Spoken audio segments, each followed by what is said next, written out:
Terima kasih Anda masih bersama kami. Bagi Anda yang baru saja bergabung, kami hadirkan kembali 3 berita utama hari ini. Dampak hujan deras di Cianjur, tanah longsor hingga jalan ambles terjadi di beberapa kecamatan. Warga Jawa Barat diimbau waspada sebab BMKG prediksi bakal terjadi cuaca ekstrim sepekan ke depan. Angkot tabrak 2 sepeda motor di Cadas Pangeran Sumedang, 4 orang terluka.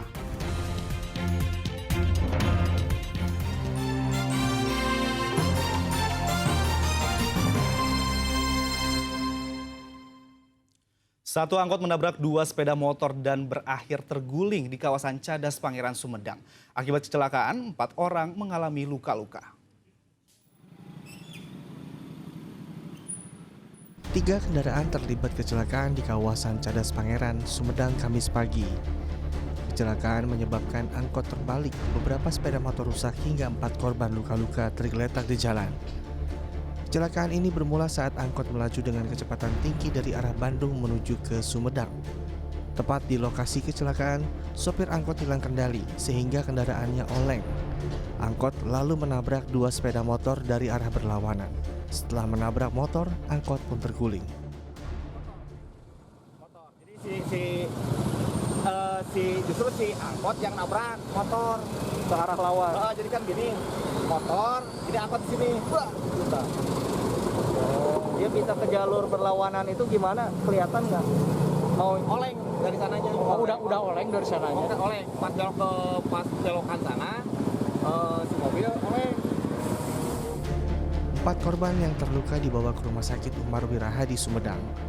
Polisi olah TKP di lokasi kecelakaan dan meminta keterangan saksi untuk memastikan penyebab kecelakaan.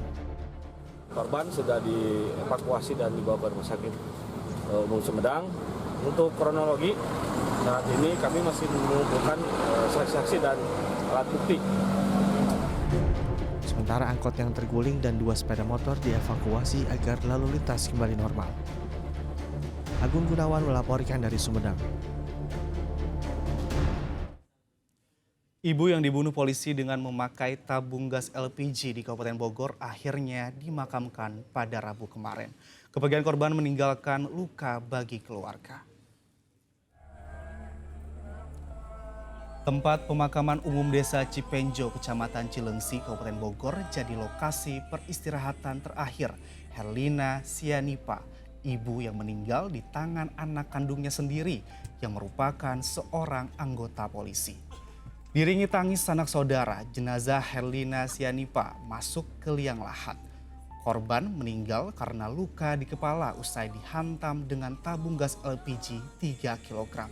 Saat ini polisi telah menahan anak korban, Nixon Pangaribuan alias Ucok, dan proses bagi pria 41 tahun itu ditangani Polres Bogor dan Propam Polda Metro Jaya.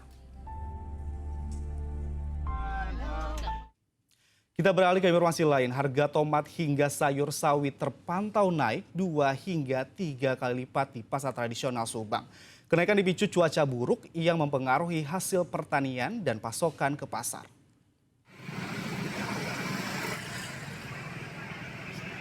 Harga tomat di Pasar Pantura Pamanukan Subang terpantau naik 2 kali lipat.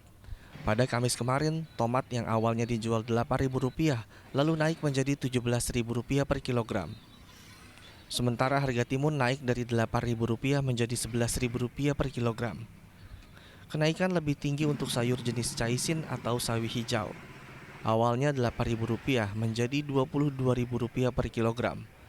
Hal serupa juga terjadi untuk bawang merah dari Rp28.000 naik menjadi Rp40.000 per kilogram. Dan bawang putih dari Rp35.000 naik menjadi Rp44.000 per kilogram. Dan itu semua dari harga bawang merah, sawi hijau, dari tomat, wortel, kentang sama, jadi pada naik semua. Dari sawi hijau kan dari 8.000 jadi 22, kan bawang merah dari 28 sampai 40.000 sekarang kan. Barangnya kosong lagi.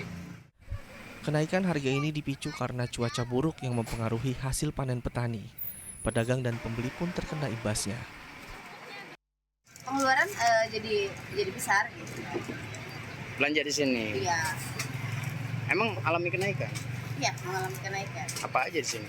Sayuran kayak cesin naik ya. Kenaikan ini masih bisa semakin tinggi dampak libur Natal dan Tahun Baru. Zainal Arifin melaporkan dari Subang. Tak hanya di Subang, harga komoditas di Kabupaten Tasikmalaya juga terpantau naik. Kenaikan itu membuat aktivitas jual beli di pasar menjadi lesu. Dampak cuaca buruk akhir-akhir ini ternyata mempengaruhi harga komoditas di Pasar Singaparna, Kabupaten Tasikmalaya. Sebut saja harga bawang merah yang menyentuh angka Rp40.000 per kilogram. Lalu kentang dijual Rp15.000 per kilogram, cabai merah Rp50.000 per kilogram, dan tomat mencapai Rp12.000 per kilogram. Emang sekarang sayuran lagi susah gitu kan? Iya, susah. Sudah berapa lama nih Kak? Kayaknya hampir 2 minggu. 2 mingguan. Apa karena emang cuaca udah hujan terus gini? Ya, pengaruh dari cuaca, pengaruh dari misalnya hari-hari, hari yang besar misalkan sekarang mau tahun baru, iya. Jadi harga pada naik. Ikut naik ya? Tak hanya sayur dan buah, harga minyak kita juga ikut naik dan dijual di atas harga eceran tertinggi dari Rp15.500 menjadi Rp17.000 per liter. Harga kebutuhan tinggi sementara pasokannya menipis, ini membuat transaksi jual beli di pasar menjadi lesu. Minyak kita. Sekarang Bapak ngejualnya berapa per kilonya ini Pak? Per liter, per liter 17. Kalau bawang merah? 10. Seperempat. Berarti sekilonya sampai 40 ya? Dengan kondisi yang lagi mahal kayak gini, pasar gimana? Rame atau sepi? Sepi Pak. Sepi Pak ya? Prediksi harga akan terus naik menjelang Natal dan Tahun Baru. Eko Setiabudi melaporkan dari Kabupaten Tasikmalaya. Harga kebutuhan pokok yang melonjak membuat ibu-ibu di Kabupaten Cirebon menyerbu pasar murah. Mereka mengincar beras, telur, dan minyak goreng yang Rp2 hingga Rp5.000 lebih murah dibandingkan harga di pasar. Sejak Kamis pagi, warga berkumpul di halaman kantor Kecamatan Kedaung, Kabupaten Cirebon. Kedatangan mereka untuk mengincar sejumlah komoditas yang dijual murah. Ibu-ibu rumah tangga ini mengincar beras, telur, dan bawang yang dijual di bawah harga pasaran. Seperti beras SPHP yang dijual Rp57.000 per 5 kg, sementara di pasar seharga Rp62.000 per 5 kg.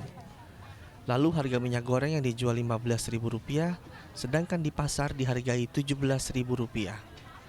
Begitupun telur dijual Rp23.000 per kilogram, berbeda dengan di pasar yang biasa dijual Rp26.000 per kilogram. Adanya selisih harga ini dirasa membantu warga untuk memenuhi kebutuhan harian. Terus telur 2 kilo sama minyak goreng Pak. Emang harga di sini lebih murah dari pasar? Iya, kalau ini di supermarket kalau lagi promo 62. Nah, di sini 57. Iya, lebih murah, Pak.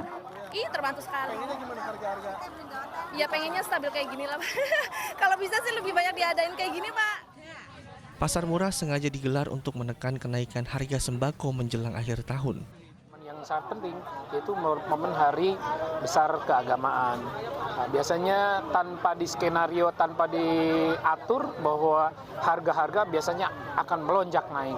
Ini akan sedikitnya akan membantu masyarakat untuk mengurangi beban kenaikan harga. Warga berharap harga di pasar bisa kembali normal, sehingga mereka tak perlu memutar otak untuk memenuhi kebutuhan harian. Maruli Habibi melaporkan dari Kabupaten Cirebon.